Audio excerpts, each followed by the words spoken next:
Vamos a ver ahora los métodos de estudio de los microorganismos.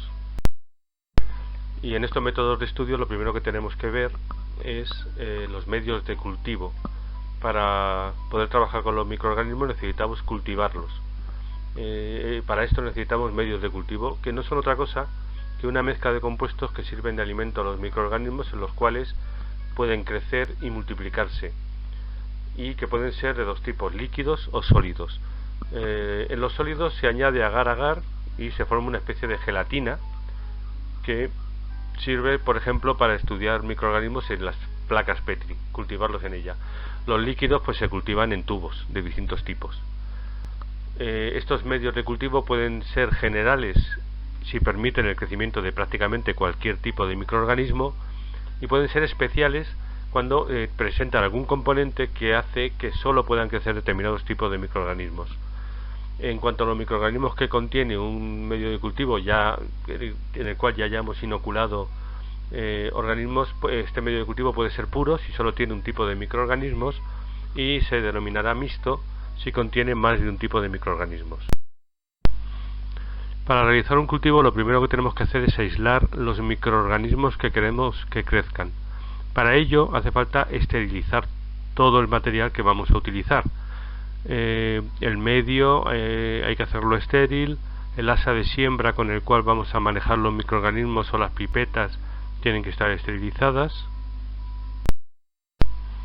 y de esta forma podemos, utilizando medios en las placas Petri que tienen una tapa que evitan que se contaminen, podemos realizar cultivo de microorganismos y separar colonias concretas.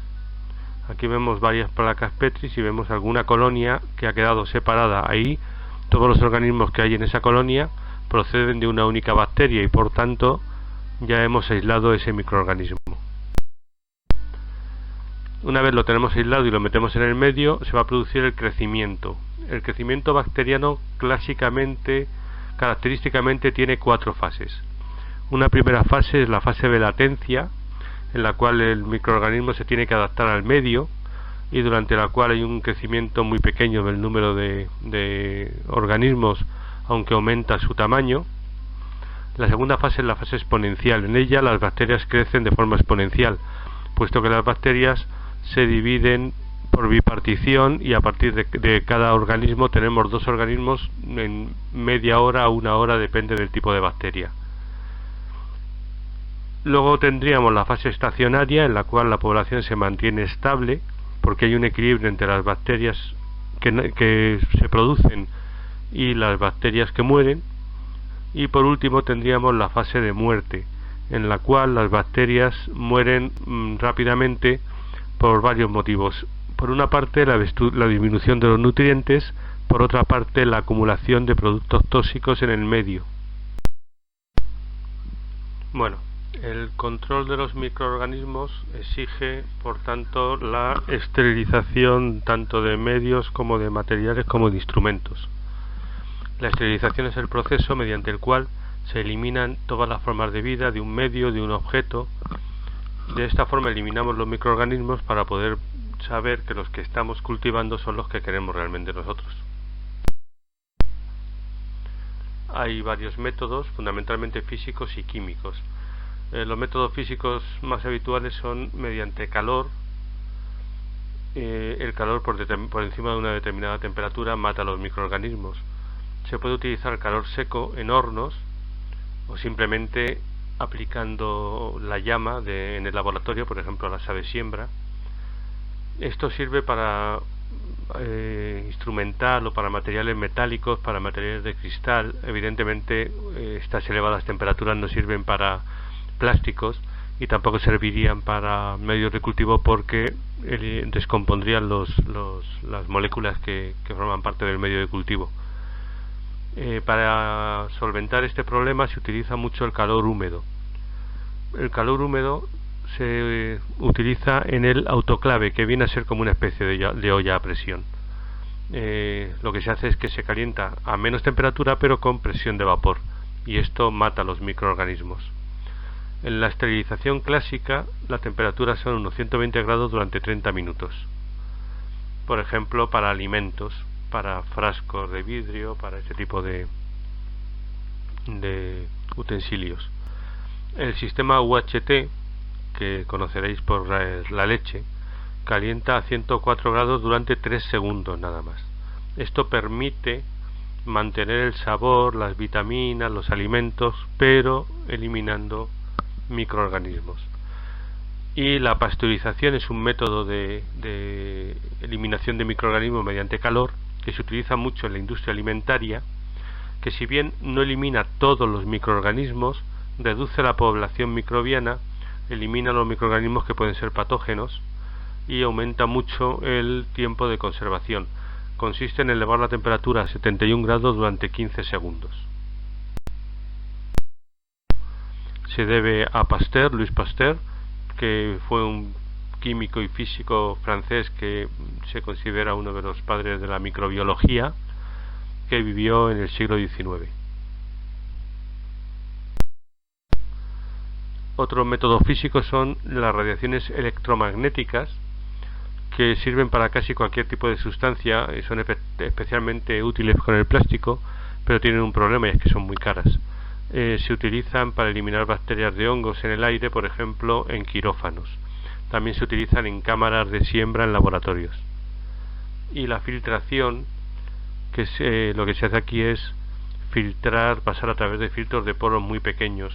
Estos filtros hay de tamaño de poro adecuado para retener los microorganismos, principalmente bacterias, pero los virus son más difíciles de retener en estos filtros. Luego están los medios químicos, que son desinfectantes, antisépticos, agentes quimioterapéuticos. Bueno, cada uno tiene sus propiedades. Desinfectantes se utiliza, por ejemplo, la lejía, que ahora se está usando tanto con la pandemia que tenemos. En antisépticos, el alcohol, el agua oxigenada, se utilizan sobre la piel. Hay que tener cuidado, pero elimina los microorganismos y evita las infecciones. El jabón y los detergentes, que eliminan muchos microorganismos, simplemente el lavado con jabón. Y los agentes quimioterapéuticos son tóxicos, pero presentan una toxicidad selectiva. Por ejemplo, los antibióticos o las sulfamidas. Los antibióticos son agentes antimicrobianos de origen natural, se producen de forma natural en el metabolismo de bacterias y algunos hongos, y tienen distinta composición química y afectan a distintas funciones de las bacterias. Solo actúan sobre bacterias, no actúan sobre virus. O bien evitan la síntesis de la pared bacteriana, o evitan la replicación del ADN, o la síntesis de ARN, la replicación del ADN, la síntesis de proteínas. Bueno, hay antibióticos de amplio espectro que actúan sobre casi cualquier microorganismo, y otros más específicos que actúan sobre determinados microorganismos. El efecto de un antibiótico lo podemos ver en un antibiograma, como este que tenemos aquí. El cultivo, lo que hay alrededor de estas pastillitas son halos, en los cuales el antibiótico impide el crecimiento bacteriano. Evidentemente, cuanto más limpio y más grande sea el halo, mejor es el antibiótico para ese tipo de bacterias. Como veis, hay algunos que no tienen ningún efecto sobre la bacteria que se ha cultivado en esta placa. Bueno, ya he dicho que la observación de microorganismos se tiene que llevar a cabo mediante microscopios, y para las bacterias es muy interesante lo que se denomina la tinción de Gram, que ya hemos visto en un documental anterior. La tinción de Gram distingue a las bacterias en dos grandes grupos, las Gram positivas y las Gram negativas, según se tiñan o no se tiñan con el colorante de Gram. La tinción consiste en teñir con cristal violeta y potenciar luego esta tinción con yodo. Entonces, al lavar con alcohol o acetona, las Gram positivas permanecen teñidas, mientras que las Gram negativas pierden la tinción. Posteriormente se utiliza saframina como colorante de contraste que tiñe las Gram negativas de rosa, dejando las Gram positivas teñidas de violeta más o menos oscuro. Aquí tenemos una imagen de ambos tipos de tinción. Aquí tenemos dos tipos de bacterias. Las Gram positivas están teñidas de violeta oscuro y las Gram negativas teñidas de rosa. Lo importante de esta tinción es que las gram negativas son las que tienen una membrana externa por fuera de la pared bacteriana, y las gram positivas son las que solo tienen la pared bacteriana, no tienen membrana externa y tienen una pared más gruesa. Pero ambos tipos de bacterias son distintos y por tanto las estrategias, por ejemplo, para llevar a cabo un tratamiento ante una infección bacteriana es distinta.